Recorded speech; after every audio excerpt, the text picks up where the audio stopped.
laboratorio de física, mediciones y errores, análisis gráfico. Estudiantes: Seiner Beleño, Carlos Vega, Fernando Hernández. Ya después de haber leído toda la guía, nos vamos directamente a lo que nos pide la guía, que son las ideas previas, bueno, son unas preguntas que nos pide, que a esta le corresponde a mi compañero Fernando Hernández. Bueno, compañeros, estando aquí en en las ideas previas, tenemos tres preguntas, las cuales son sencillas. ¿Cuántos experimentos necesitamos para refutar una teoría y demostrar, explique? Bueno, fácilmente, con un solo experimento podemos que nos contradiga lo dicho o lo que nos plantea, ya con esto podemos refutar o decir si es falso o verdadero. En la pregunta número 2 nos dicen, describa cómo puede medir el espesor de una hoja de papel, o una hoja de papel con una regla común.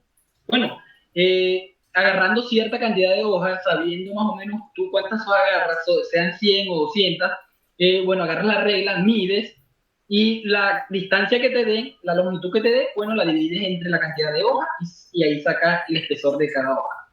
Bueno, en la pregunta número 3 nos dicen, ¿cuáles son las unidades de volumen?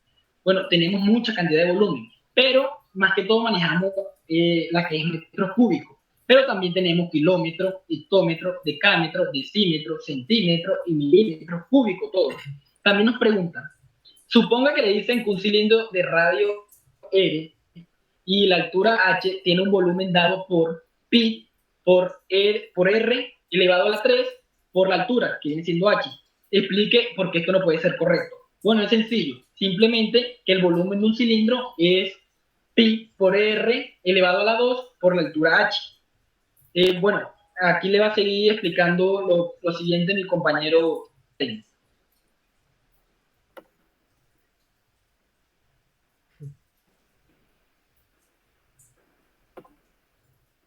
Bueno, a mí, señor Beleño, me corresponde, bueno, el análisis de este punto, que sería el número 1. Dice, añada masas de 50 y 50 gramos en un portapesas, partiendo con el peso inicial de 100 gramos hasta completar los 300 gramos. Bueno, ahora yo le pido el favor a mi compañero Carlos Vega que me baje un poco hacia la tabla. Bueno, como podemos ver, en las masas partimos de 100 gramos y le vamos aumentando de 50 en 50 hasta llegar a los 300 gramos. Y aquí tenemos la longitud de cada uno dependiendo de cada masa. Y ahí están las longitudes como tal en la tabla, pero ahora yo les voy a explicar cómo sacar esas longitudes por medio del laboratorio virtual. Entonces, sería así. Ya tenemos, ya tenemos los 100 gramos, que es con lo que arrancamos, principalmente como nos dice la guía. Entonces, colocamos la longitud sin estirar, que ya viene siendo el valor real, viene siendo la medición de aquí a acá, que sería el resorte sin estirar. Entonces, ¿yo qué hago? Pongo posición de equilibrio, que él me da cuál sería la línea que le corresponde junto con la elongación de la masa. Entonces, yo pongo aquí en longitud sin estirar, pongo la regla para poder medir la longitud y me posiciono en la posición de equilibrio, que dependiendo de la elongación me da la longitud. Entonces, así sería como sacamos la longitud. Entonces, nos vamos nuevamente y decimos el promedio. Bueno, el promedio es muy fácil. Primero sacamos cada una de las longitudes obtenidas por cada uno de los compañeros y decimos, sumamos cada uno y lo dividimos entre la cantidad de longitudes que obtuvimos, que son 3, que fueron 3. Entonces, como son 3, sumamos los 3 y lo dividimos entre 3. Y así vamos a hacer con cada una de las longitudes. Ahora, el error absoluto de cada medición, el error absoluto como tal y el error porcentual le corresponden a mi compañero Carlos Vega. Bueno, como dijo mi compañero Seynor Beleño, el error absoluto de cada medición me toca a mí. El error absoluto de cada medición es la longitud total de cada uno de mis compañeros menos la longitud promedio de la medición totales. Entonces, así hacemos el procedimiento con cada uno de los pesos que nos tocó, que son de 50 y 50 hasta llegar hasta 300. El error absoluto es el valor real menos el valor absoluto. ¿El valor real qué es? Es la longitud total, pero del resorte sin estirar, menos el valor absoluto, que es la longitud promedio de cada uno de las mediciones.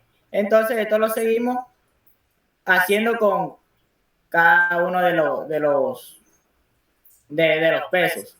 El error porcentual es el valor absoluto dividido entre 100. Entonces, ahora viene con lo siguiente a hablar mi compañero Fernando.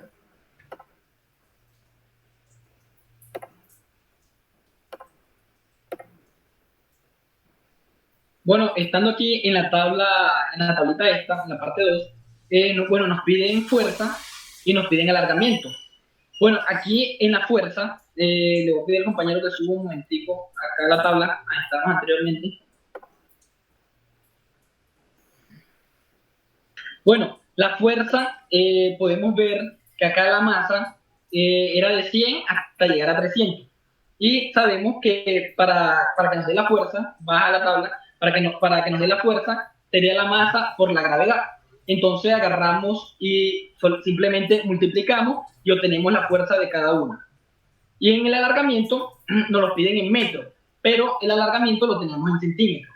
Entonces agarramos y multiplicamos, y sabiendo que un centímetro son 0,01 metro. Entonces simplemente hacemos esta operación y obtenemos estos datos.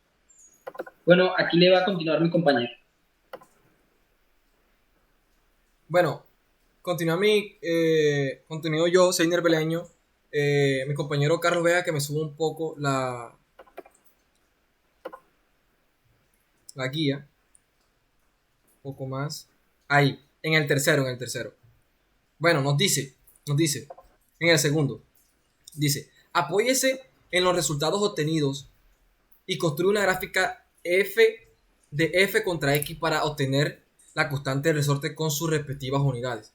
Entonces, apoyándonos de dicha gráfica, nos apoyamos de la gráfica y pudimos dar con la constante de resorte, y el resultado fue 6024,6 newtons sobre metro. Claro está, partiendo de la fórmula que sería para poder hallar la constante, que sería F igual de menos K por X. Entonces nos vamos al tercer punto, que dice: calcule la constante de resorte promediando los cocientes F sobre X de la tabla 2. Compare con la constante obtenida en la gráfica. Entonces, nosotros comparamos el resultado obtenido de la constante de la tabla 2, que nos daría entonces 5.993,9 newtons sobre metro, con la constante de la gráfica anterior, que fue con la que nos guiamos y nos dio 6.024,6 newtons sobre metro. ¿Qué podemos decir de esto? Bueno, que el resultado de cada una de las constantes, nos aleja mucho de la obtenida en la gráfica. Ahora nos vamos directamente a la parte final, que sería una de las preguntas respecto al laboratorio, que me corresponde a mí. Sería entonces: ¿cuál es el margen de precisión de los instrumentos de medición utilizados? Respecto al instrumento que se utilizó en la regla de laboratorio, que nos representa el instrumento de medición, nos dio un margen de precisión bastante exacto. La segunda pregunta le corresponde a mi compañero Fernando Hernández. Bueno, en la pregunta 2 nos dice: ¿qué tipo de relación existe entre la fuerza y la elongación del resorte? Bueno, esto está claro. De la deformación producida es proporcional a la fuerza que lo forma. Esto quiere decir que si la fuerza aumenta, la del resorte también, la deformación también, perdón. La siguiente pregunta se la responde mi compañero Carlos Vela. Bueno, a mí me toca la pregunta número 3 y esto dice, nos preguntan, ¿fue posible calcular la constante de la elasticidad del resorte a partir del gráfico? ¿Qué valor obtuvo? ¿Cuáles son las posibles fuentes de error? La primera que nos dice, sí fue posible debido a que con la ayuda de la gráfica se facilitó al momento de hallar la constante. Entonces, ¿qué valor obtuvo? El valor que obtuvo la constante fue de 6.024,6 newton sobre metro, que ese es el valor de la constante. ¿Y cuáles son las posibles fuentes de error? Una posible fuente de error puede que sea las medidas, que como nos